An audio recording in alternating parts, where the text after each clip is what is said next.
Join Sid for this edition of It's Supernatural.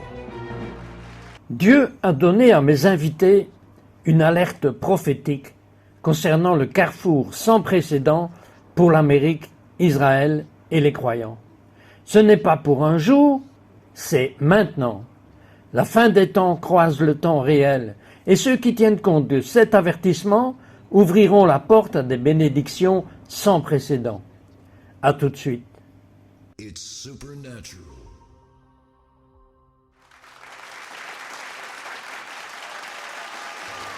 Bienvenue Saint-Esprit, viens et coule dans cette émission.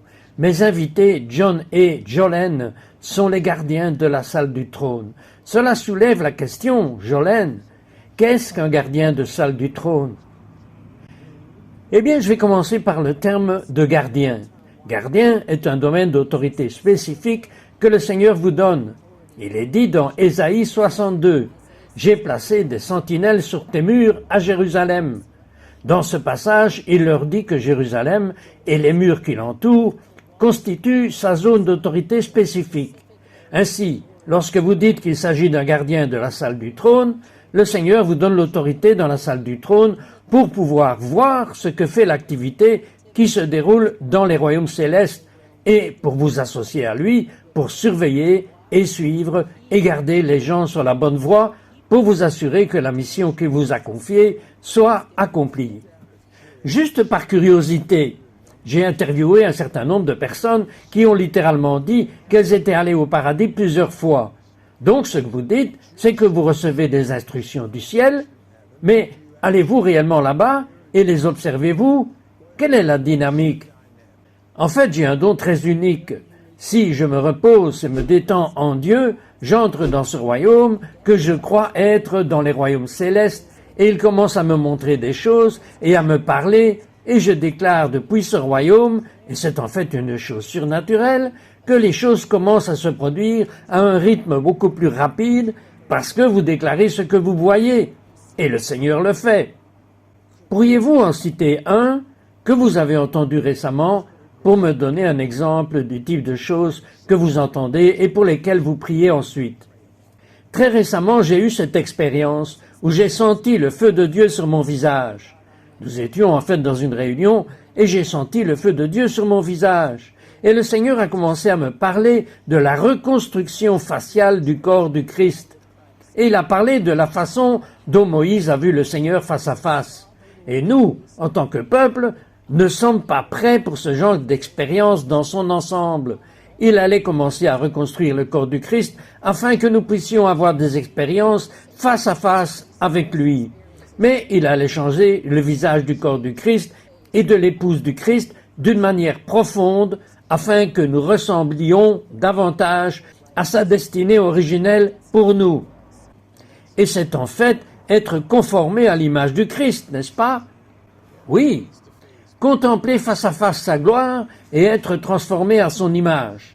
Eh bien, laissez-moi vous demander, quand vous avez senti le feu de Dieu, Jolene, sur votre visage, qu'avez-vous ressenti? J'ai ressenti une chaleur très forte, mais je pouvais aussi sentir qu'elle transformait mon visage d'une manière particulière. John Cindy Jacobs, qui a participé à cette émission, est un prophète de la fin des temps très précis. Il avait une parole pour vous. Parlez-moi de cela. Oui, eh bien, c'était en l'an 2000. Tout le monde pensait que le monde allait finir. Il y a eu beaucoup de tollé à propos de cela. Vous savez, allons-nous être laissés pour compte et c'est la fin du monde tel que nous le savons. Prince in the Revolution avait une super chanson 2000. La fête est finie, elle est hors du temps. Alors ce soir, je vais faire la fête comme si nous étions en 1999. Il y a eu une réalité de la fin des temps qui a frappé les journaux et les médias d'une manière qui était si profonde. Et Cindy a en fait prophétisé sur moi une parole de la fin des temps. Je ne m'en suis même pas rendu compte à l'époque. Elle a dit « John, je sais que tu es un descendant de Paul Revere. Je te vois comme un Paul Revere spirituel et tu vas tenir la lampe allumée. Tu vas aller de ville en ville et au lieu de dire que les Britanniques arrivent, tu vas dire que le Seigneur arrive. Le Seigneur arrive. » Et elle a ajouté plus tard « Partout où tu iras, le réveil éclatera. » Elle a dit « Tu iras dans tous les États. ou était-ce implicite?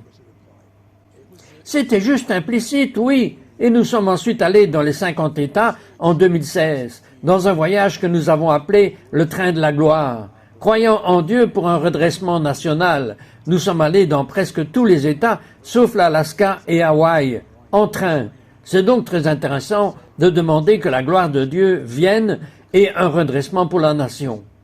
La gloire de Dieu viendra-t-elle et un redressement pour les nations? Absolument, il ne fait aucun doute qu'un redressement est déjà en cours. Un mouvement de libération est en train de naître. Et nous le voyons à Washington, D.C. Nous voyons des projets de prière menés depuis des décennies se réaliser sous nos yeux. Il y a aussi beaucoup de bouleversements. Mais je crois que le Seigneur apporte une révolution spirituelle. Vous savez, Jonathan Edwards a dit ceci: « Le réveil est une attaque divine contre la société. » Quand vous êtes allé dans les 50 États et que vous avez prié pour le retour de Jésus en Israël, pourquoi avez-vous prié? Oui, à l'époque, nous prions vraiment pour que Dieu apporte un changement radical à notre nation, à notre gouvernement et à notre culture, car la situation était devenue si sombre. Il y avait une telle tromperie. L'imposition des programmes de l'Antéchrist était si forte que nous demandions à Dieu d'apporter un changement radical. En bref, j'ai vu Donald Trump. Le Seigneur m'a parlé de Donald Trump comme du catalyseur qu'il avait choisi pour un changement radical. Le 5 janvier 2016, j'ai eu un rêve. J'ai rêvé que Donald Trump recevait les clés pour opérer le changement de cap voulu par Dieu. Et il n'était qu'un visage parmi la foule à ce moment-là. Jolene, vous avez reçu plusieurs avertissements de Dieu avant le 7 octobre. Il y a une sorte de vision d'horloge de grand-père. Expliquez-moi cela. En fait, nous étions en Israël pour des projets de prière que le Seigneur nous avait envoyés. Et nous étions à Tel Mido, une montagne surplombant la vallée d'Armageddon. J'avais prié auparavant au sujet du livre de l'Apocalypse, car je voulais savoir, « Seigneur, que veux-tu que je tienne à distance ?» Tant de gens ont parlé de l'arrivée de la Troisième Guerre mondiale et de toutes ces situations désastreuses. Et je voulais savoir si le Seigneur voulait que nous la prenions à distance ou non, car les prophètes avaient prophétisé sur les deux fronts. Me voici donc à Tel Mido. Je surplombe la vallée d'Armageddon, où se déroulera la bataille de la fin des temps. J'ai eu la vision d'une horloge de grand-père superposée sur la vallée. La date était 12/9, en route vers 12/10, cette année-là. Et j'ai entendu le Seigneur me parler à voix haute, à 3 reprises. Il a dit, « Jolene, 12/10 va se transformer en 10 heures de minuit. » Il a répété cela 3 fois. J'ai commencé à comprendre et je lui ai demandé, « Seigneur, est-ce que cela signifie que nous ne sommes plus qu'à 10 minutes de ton retour pour nous ramener chez toi ?» Il a répondu, « Non, en fait, Jolene, je te dis que nous sommes à 10 minutes des ténèbres les plus profondes qui vont s'abattre sur Israël, mais aussi sur l'Amérique, et qu'Israël est l'horloge du temps. » J'ai été stupéfaite de constater que le 7 octobre était arrivé exactement 10 mois plus tôt, presque jour pour jour. Le Seigneur nous avertissait donc, et nous étions tellement concentrés dans notre esprit, un moment de concentration pour avertir les gens, pour nous assurer qu'ils sont les sentinelles sur la muraille dont le Seigneur parlait, pour s'assurer que les plans de l'ennemi n'étaient pas pires. Eh bien, je veux en savoir plus. À notre retour, je veux en savoir plus sur l'Amérique et Israël, sur ce que vous voyez venir et sur la rapidité avec laquelle cela se produira dans 100 ans ou dans 100 heures. Nous revenons tout de suite.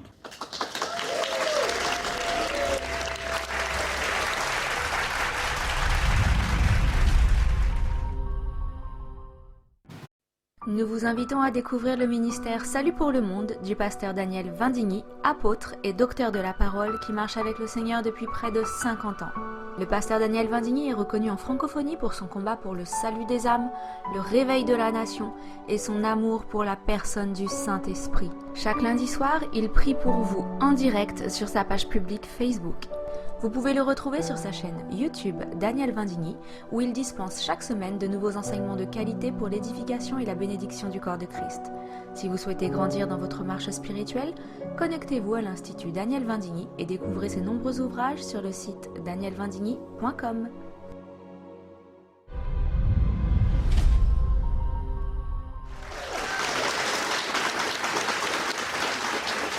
Bon, la question que je vous ai posée juste avant la pause L'un de vous peut-il répondre à cette question? Quel avenir voyez-vous pour Israël? Quel avenir voyez-vous pour l'Amérique? Oui, eh bien, à l'image de Paul Revere, il a chevauché et tout a changé. Une nation de liberté est née, n'est-ce pas? Il était en quelque sorte un précurseur de la liberté que Dieu rêvait d'accorder au pays qui allait devenir les États-Unis d'Amérique. De la même manière, nous vivons une accélération de la fin des temps, une accélération vers la fin des temps. Il y a un an, nous prions, demandant à Dieu qui serait le prochain président. Serait-ce à nouveau Trump ou Biden?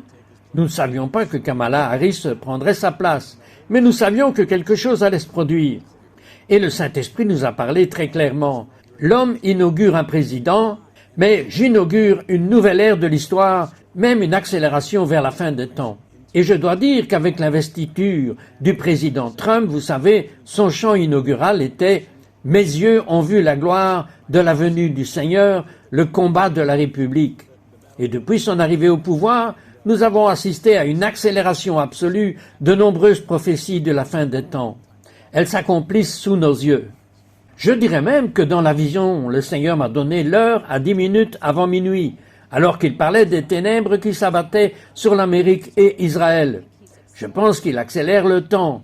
On pourrait parler à de nombreux croyants. Beaucoup de gens en ce moment, ils ressentent l'accélération, le passage du temps. Et je crois que c'est grâce à nos nombreuses prières. Je pense que c'est grâce au salut de nombreuses personnes, même en Israël et dans le monde musulman. Les gens sont sauvés à un rythme accéléré, ce qui, je crois, rapproche le Seigneur plus que nous ne l'imaginions. Et un autre groupe inattendu, dans les campus universitaires, on voit les manifestations, mais ce qui se passe réellement en coulisses, c'est qu'il y a une action de l'Esprit de Dieu sur ces campus. Il y a un réveil du Saint-Esprit, c'est tout à fait vrai. Et cite le Saint-Esprit m'a parlé lorsqu'il m'a parlé de cette accélération vers la fin des temps, de cette intersection de la fin des temps en temps réel. Il m'a également parlé de l'investiture des éveilleurs de la fin des temps. Le spirituel Paul Revere, qui vont opérer un réveil de minuit et renverser la tendance à minuit. C'est ce qui se passe. Parlez-vous de prière ou d'évangéliste? Ce n'est pas l'un ou l'autre, c'est les deux. Et oui, ceux qui sont devant le Seigneur, comme sentinelles, reçoivent son cœur, et je crois qu'ils seront les plus forts pour exprimer l'Évangile en cette période à venir. Parlez-moi un peu de 2025. John, vous l'appelez l'année du chandelier sauvé. Oui, nous étions chez la mère de Jolene sur un sommet dans la campagne de Pennsylvanie lorsque le Saint-Esprit m'a parlé. C'était en août 2024. Le Saint-Esprit m'a clairement dit que 2025 serait l'année du chandelier sauvé. Et je savais que dans le cœur de chacun, le feu qui brûlait autrefois pour Jésus allait être ravivé.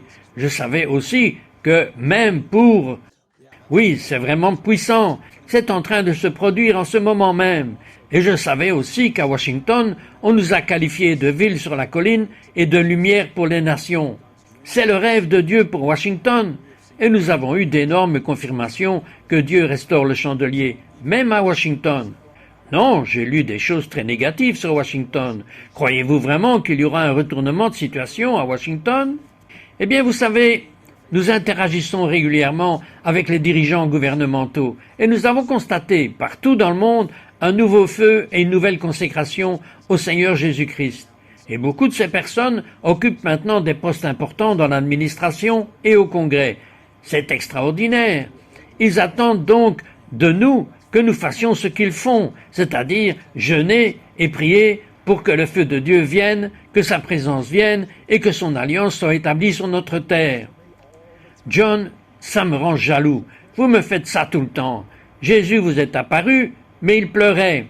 Oui, il pleurait. Et c'était en 2014, alors que la situation était si difficile à Washington. Nous étions à une conférence consacrée au retour de la gloire de Dieu à Washington. J'ai eu une expérience prophétique. C'est l'une des expériences personnelles les plus marquantes de ma vie. Pour rappel, Jolene et moi, nous sommes mariés à Hanouka. Nous avions une menorah spéciale pour tenir notre bougie d'unité et nous allions l'allumer ensemble à Hanouka. Et Dieu nous a devancés pendant le culte. Il a allumé cette bougie de manière surnaturelle pendant que nous chantions « Gloire, gloire, envoie ta gloire ». Il a allumé la bougie et j'ai vu cette menorah bercée par Jésus. Il portait une robe rouge et fixait intensément le feu qui brûlait à peine. C'était comme si la lampe s'était tellement éteinte qu'on voyait à peine les braises. Il pleura et en pleurant et en soufflant dans le chandelier, celui-ci retrouva sa pleine flamme. Et je savais que ce chandelier nous représentait Lamplighter Ministries, avec force. Il représentait Washington D.C., alors que nous participions à cette conférence, luttant pour que la gloire soit restaurée. Et c'est là que j'ai vu Jésus pour la première fois sauver nos chandeliers. Et je sais combien c'est personnel, cite, pour quiconque cherche de l'aide, parce qu'il veut aimer Jésus davantage. Vous voulez ressentir la profondeur de son cœur pour vous? Il agit aujourd'hui dans votre vie pour bercer le chandelier de votre vie, votre dévotion et votre amour, et les porter à leur pleine flamme. Il va sauver votre chandelier à votre demande. Vous avez un don surnaturel extraordinaire, dont le monde a désespérément besoin, le discernement. Pourriez-vous prier pour que nos téléspectateurs, en studio et chez eux, puissent transmettre ce don? Bien sûr. Père, tu parles dans l'Épître aux Hébreux de la viande et du lait solide. Et tant de croyants sont simplement remplis de lait, ce qui représente un faible niveau de discernement. Père, je te demande de continuer à élever les gens. Je te demande de continuer à leur donner de la viande solide, comme le dit l'Épître aux Hébreux. Je te remercie, Seigneur, de dire dans ce même passage qu'il s'agit du discernement du bien et du mal. Et Seigneur, tu as besoin que les gens comprennent quand il y a du bien dans la pièce, quand il y a des anges dans la pièce, mais aussi quand il y a une atmosphère démoniaque qui doit être chassée et anéantie. Père, je te remercie de nous aider à élever notre niveau de discernement. C'est avec plaisir que tu le fais pour nous, et je bénis ton peuple en lui accordant un plus grand discernement entre le réel et le faux, au nom de Jésus. Amen.